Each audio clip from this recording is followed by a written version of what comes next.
Alrighty guys, so I'm going over my Voltron Zur deck profile here today. Now, I've spent a lot of time building this deck myself.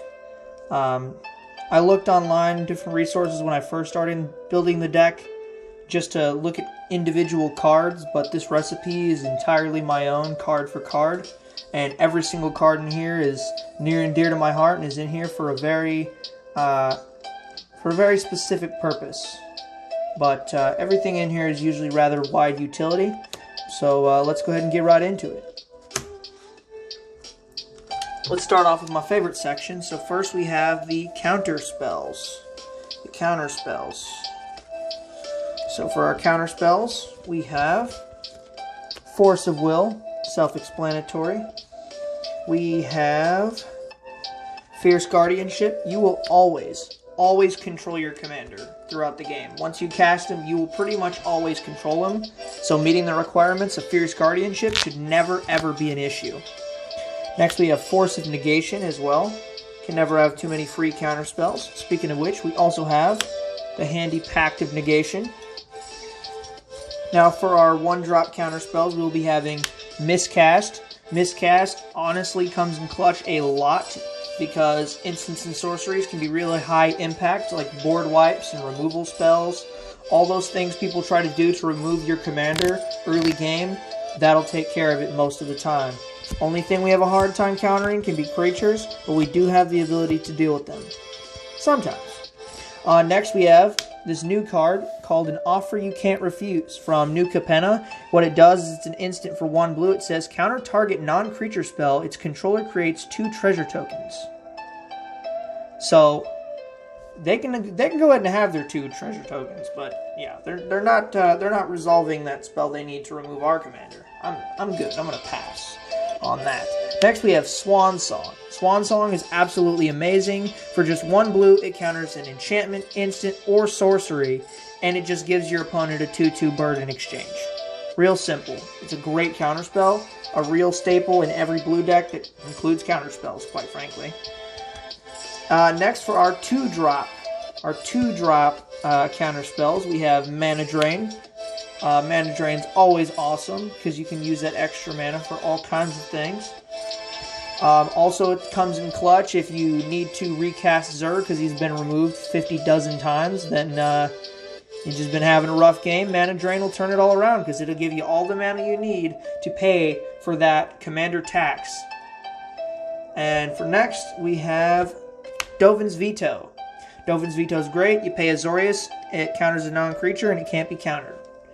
It's real great when you get into counter spell wars with people. It's never steered me wrong. Next, we have Muddle the Mixture. Now, Muddle the Mixture is probably my favorite in here because not only can you counter a target instant or sorcery, granted, double blue's a little hefty for that, but it's this transmute here. It allows you to pay 1 and 2 blue to discard it and search for anything with a CMC of 2 and add it straight to your hand. Now, there's so many awesome cards in this deck with a CMC of exactly 2 that it makes it all worthwhile just to run this card because it can be used as either one. There's one card in particular in here, in this deck, that is a mana cost of 2 that just completely snowballs and takes games by itself. Next, we have Arcane Denial. Arcane Denial is absolutely phenomenal. It counters any target spell, creatures included, and it's just for 1 and a blue, and it lets the caster of the countered spell draw 2 cards at the next upkeep, and lets us draw a card during the next upkeep. So we even get to draw a card. You can go ahead and let them draw cards, so long as they don't remove our stuff. You know, they can go ahead and just get rid of that Crater Hoof. We're going to pass on that, thanks. Next, we have Mana Leak. For 1 and a blue, counter target spell unless the controller pays 3. Honestly, countering any spell, including a creature, you just wait until they don't have 3 mana to pay. 3 is that magic number. Like, people will pay 1, people will pay 2. The minute you bump it up to 3, it becomes a little more difficult. That's why Mana Leak and Miscast are just so good for what they are. Honestly, Mana Leak, I wasn't sure about it for a while, but it is phenomenal. So that's it for the counter spells. And next, we actually have some fogs. So right now we're running 1 Teferi's Protection, and we are running Ethereal Haze. However, I'm soon going to be cutting the Ethereal Haze and putting in Omrin's Chant. Omrin's Chant costs 1 white, and it says target player can't cast spells this turn, but if you kick it for another white, then it also makes it to where that player can't attack that turn. So it's kind of modal. You can use it as like a silence or as a fog, essentially. So that's why I'm going to be cutting this soon. But this card's absolutely great, comes in clutch, and it's a great politics piece. If somebody needs some saving, be like, hey, you know, I'll save you, but don't remove my shit. comes in clutch a lot. Next we have the tutors. So of course we have Demonic Tutor, Vampiric Tutor, Enlightened Tutor, absolutely amazing. Mystical Tutor helps out a lot. And then we have Limdul's Vault. Anyone who tells you Limdul's Vault is not good is smoking something. This card is absolutely outstanding. Yes, you have to pay a lot of life, but you do have ways to get it back if you care that much at all. Honestly, life is not super important in this deck. All you're trying to do is make yourself, and not yourself, you're trying to make your creature, your commander, Zur, as bulletproof as possible. Limdul's Vault is great because it's only 2 mana, it's an instant, and it gets you pretty much whatever you need, and then takes care of you for a couple other turns if necessary. So that's our tutors. Now, we have our removal spells. So we got Swords to Plowshares, Path to Exile, Deadly Rollick, Rapid Hybridization. So this is our regular, targeting creature removal spells. And I'm going to be switching out Rapid Hybridization soon for Anguished Unmaking. I took Anguished Unmaking out a long time ago, but being able to tutor up something that's like removal for anything, having at least one in the deck is pretty important, because then I essentially have 6 total if I do that. The rest of these only remove creatures. 2 of them, all 3 of these ones are already exiled, so this one kind of is a cut below the rest, if you know what I'm saying. And then for our board wipes, we have Cyclonic Rift, which is actually either or. And then we have Farewell, which is amazing. Very glad they printed this card. This card actually is one of the biggest threats to my deck, but I do have ways around this. So next, for our fast mana, we have Jeweled Lotus, Lotus Petal, and Dark Ritual, of course. So, whatever helps us get Zur out a turn sooner. If it helps us get him out a turn sooner, then that's even better. The faster we get him online, the faster we win the game. The harder it is for him to be stopped.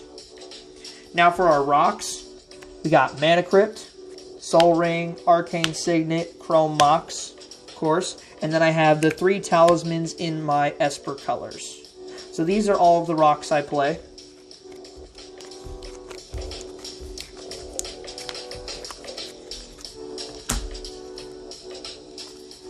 Next, my Voltron pieces. These are the pieces that make the deck. They are the bread and butter of the deck. Like, you absolutely cannot play this deck without any of these. You need Diplomatic Immunity, gives the creature and itself Shroud. Curator's Ward gives the creature Hexproof. You gotta be careful using Diplomatic Immunity, because guess what? Zur attacking can grab aura enchantments that automatically can go onto him, which gets around the Diplomatic Immunity, but with Diplomatic Immunity, you still will not be able to put enchantments on him from your hand. But, as I said before, Zur's ability does get around the Shroud and lets you put enchantments on him straight from your deck. Next we have Vanishing, literally the best card in the entire deck. This card single-handedly doubles the power level and capability of this deck, because it's an aura enchantment for 1 blue. It says you can pay double blue, enchanted creature phases out. So if they try to use Farewell, you phase them out in response. They try to use an opponent's sack effect, you phase them out in response. Now you can't sack a creature because you don't control one. You know what I mean? It is a great way to protect him. Double blue can be a little hefty to leave open, but if you have it, absolutely use it, because you can also use that to save yourself from having to use counterspells. Alright, so next we have, so those are our three protecting enchantments there. So next, we have our indestructible enchantments. I try to keep at least 2 of everything in here, so we got our 2, non-targeting things. Vanishing is honestly its own thing, but anyway.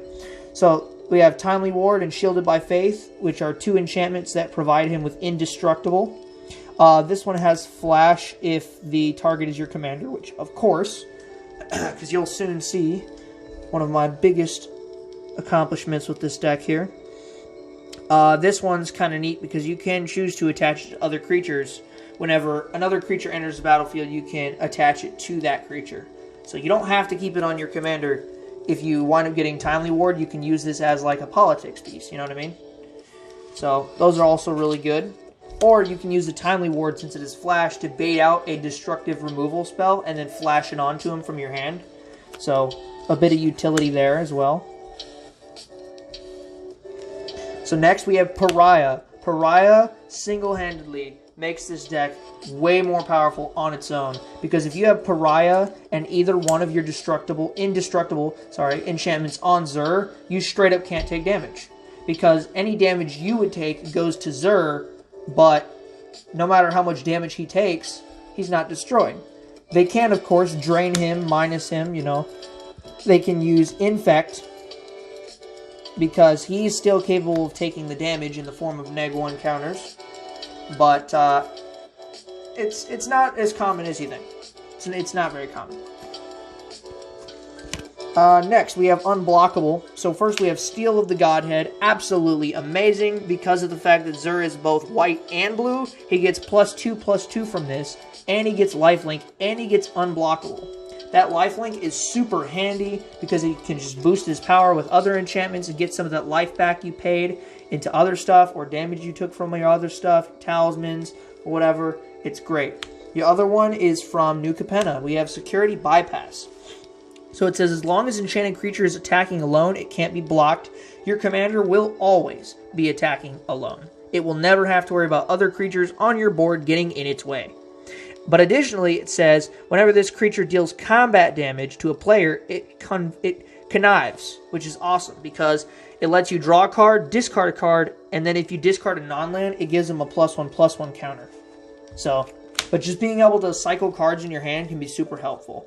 We don't care about it too much, as it doesn't really come up, but I'll tell you what, it is just, it's really good. You need to draw that one more counter spell just to ensure your victory of the turn cycle. That'll get you there. Next, we have our Vigilance enchantments. Sometimes having Vigilance comes in clutch, just in case you need a blocker or whatever. It can be that way. So you got Daybreak Coronet, absolutely phenomenal card, because it gives him +3/+3, First Strike, Vigilance, and Lifelink. Another Lifelink enchantment. So that doubles up on our keyword for Lifelink as well. In our other one, we have a Secret Spice, Triclopian Sight. So if you go to attack with Zur, but you need a blocker this turn cycle, otherwise you'll die, you can grab Triclopian Sight, which will go on to him, untap him, and then give him Vigilance and +1/+1 as a cherry on top. So if you already got Indestructible and you need something to save your life, that'll do it. So Triclopian Sight, absolutely outstanding. Gives him Vigilance, untaps him the same turn, lots of utility there. Then we have our two two power and toughness boosters. We have All That Glitters, which gives him 1/1 for every artifact and enchantment you control. Gets out of hand very quickly. It gets really big, because you usually have a lot of rocks as well. And then we have Ethereal Armor, which does the same thing, but only for enchantments, not artifacts. But it also gives it First Strike, if that ever matters. So, next, we have Battle Mastery. Gives him Double Strike. Helps get the KOs. And then we have Phyresis and Glistening Oil, which give him Infect.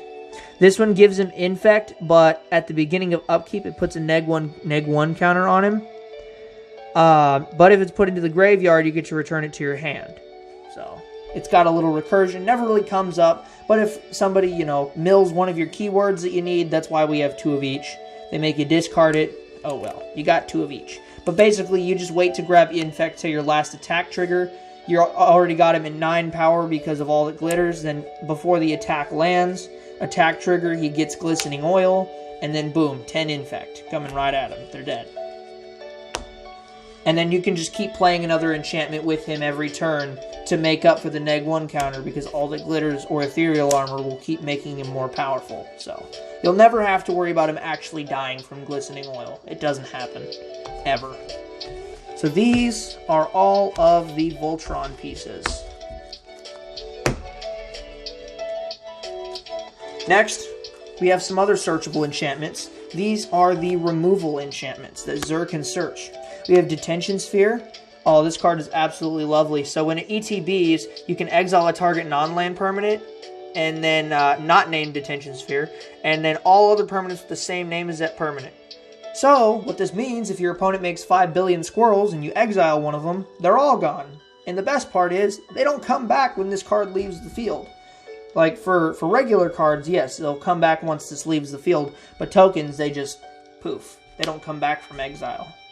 So this card's absolutely outstanding. Next, we have Grasp of Fate. So Grasp of Fate is really good. Grasp of Fate allows you, when it ETBs, you can exile a target non-land permanent from each opponent's field. So this lets you remove like 3 things. You know, one thing from here, one thing from there, one thing from there. If there's multiple threats on the field that need to be assessed immediately, this is the card. That'll do it. Now, this is a real nasty card everyone hates. Not me, of course. Oubliette, the Commander Killer in the flesh. So when it ETBs, you target a creature and it phases out until this card leaves the battlefield. And any commander that phases out has not changed zones and therefore cannot be put back into the command zone. So if somebody's commander is a problem and you need it to stay out of the way, Oubliette is for you. Imprisoned in the Moon. Similar thing. It takes a creature, land, or planeswalker and it turns it into a land that only makes 1 colorless mana. It loses all other card types and abilities. Which is awesome because if you have a really challenging land that is just a pain in your side, planeswalker or creature, this does it. You can deal with commanders this way because they can't do anything about it other than get rid of this card. Planeswalkers that are a problem that you just can't kill because they keep blocking you. Or a land. Like, a lot of decks don't have consistent ways to deal with troublesome, like, utility lands. Here you go. Right there. And it's searchable. And next, my favorite, probably my favorite board wipe of all time. Out of Time. So Out of Time says, when it ETBs, untap all creatures, then phase them out until Out of Time leaves the battlefield. Put a time counter on Out of Time for each creature phased out this way. So it's Oubliette, but for every single creature on the field. Now you might be thinking, well, what about Xur? Doesn't he get phased out too? Under normal circumstances, yes. But there's a little 2-card wombo combo you can do here with Vanishing.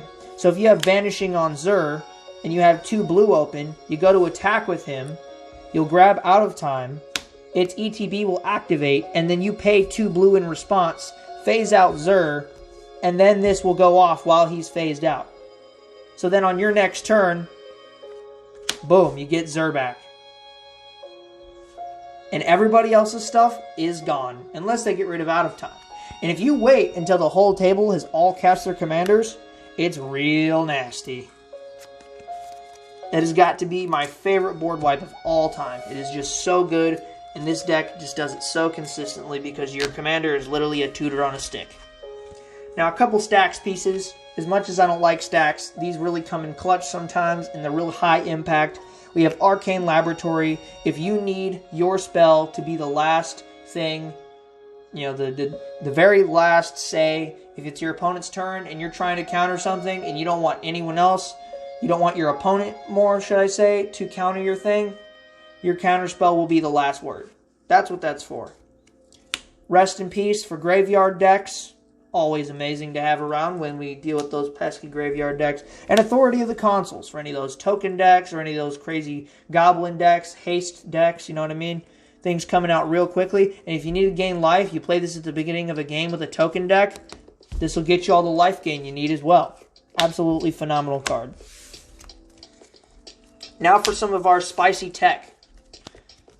Not all of it's spicy tech, I should say, because, you know, Necropotence. Any Xur deck needs to have Necropotence. Greater Oromancy, same thing. You know what Necropodes does? Greater Oromancy gives all your enchantments other than itself Shroud. And the next one, Mirror Maid, it lets you copy any artifact or enchantment on the field when it ETBs. And the nice part is that if you have Greater Oromancy out and you grab Mirror Maid, now this gives this Shroud and this gives this Shroud. They give each other Shroud and everything else. So it no longer leaves the hole of this not having Shroud open. So it's awesome. Lightning Greaves. If it's as soon as you have 2 mana, you cast it. And then once Zur comes out, he gets to attack the same turn. You're not even using this for the Shroud, you're using it for the haste. That's what it's really for. You're probably wondering why I don't have Swiftfoot Boots, because, well, you have to pay 1 to equip. So if I got 2 mana, I cast Lightning Greaves, turn 3, I play another land, turn 4, I get out Zur, right? I'm already using the 4 mana that I have. I don't have 1 more mana to pay for Swiftfoot Boots. But I do have 0 mana left that I can use to pay for Lightning Greaves, so there we go. And now, the best artifact/artifacts in this deck, Strionic Resonator and Lithoform Engine. So, Strionic Resonator has a CMC of 2, which this is the card you want to search with Muddle the Mixture almost every single time. Absolutely outstanding card. You pay 2 mana, tap it, and copy an a triggered ability that you control. So if you want to attack with Zur, attack trigger, copy the trigger, you get 2 enchantments every single turn. Lithoform Engine is a 4-drop, but that first ability is exactly the same. You copy an activated or triggered ability, but it's usually just a triggered ability.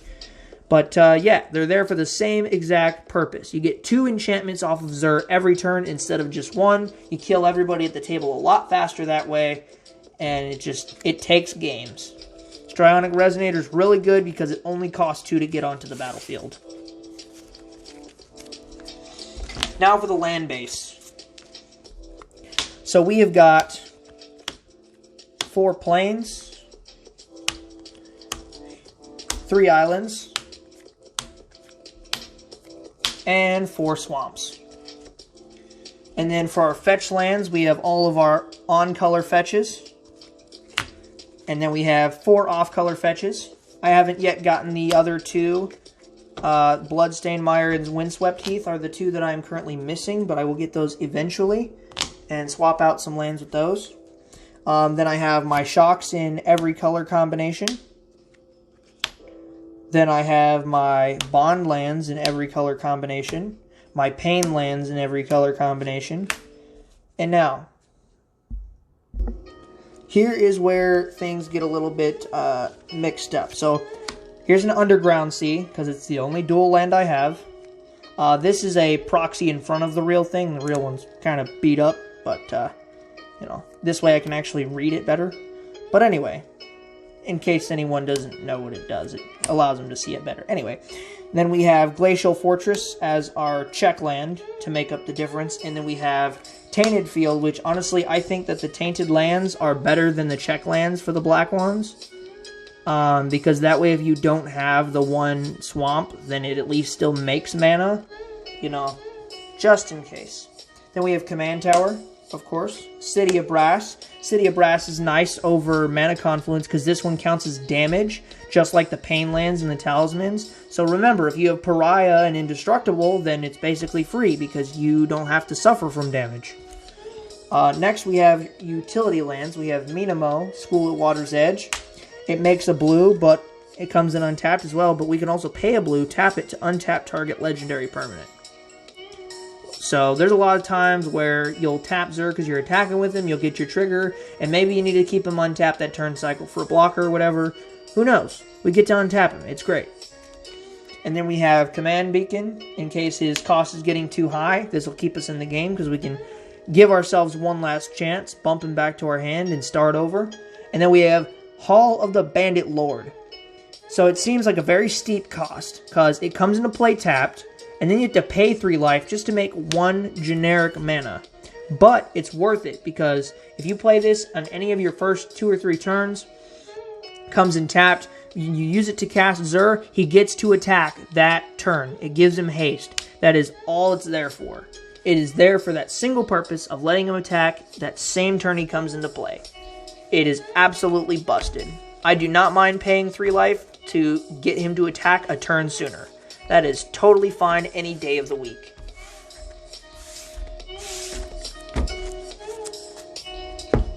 So guys, this has been the Zur the Enchanter Voltron deck profile. And I am actually in the process of adding another little package. I'm going to be adding a Mox Opal, and I'm going to be replacing some of my basic lands with the monocolored artifact lands that come in untapped in order to add more targets for it. This way I have more fast mana, essentially, to get him out more quickly, make it a little more efficient.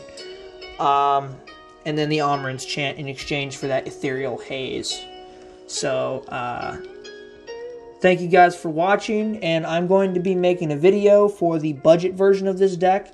This version costs right around $2,000, but the budget version is makeable for about 150 bucks, maybe a little less than that.